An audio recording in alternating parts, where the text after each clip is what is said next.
This is the new radiator. This is the water coolant, anti-flex. This is the down cover, too much leak, you see. This is the old radiator.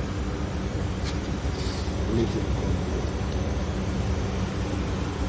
So watch out when we fix the new one.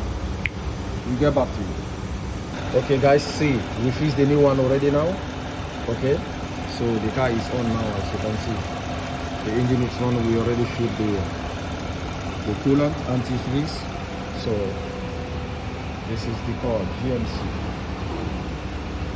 So guys, please subscribe and follow and share my video. If you want to know more about mechanic, just drop your comment.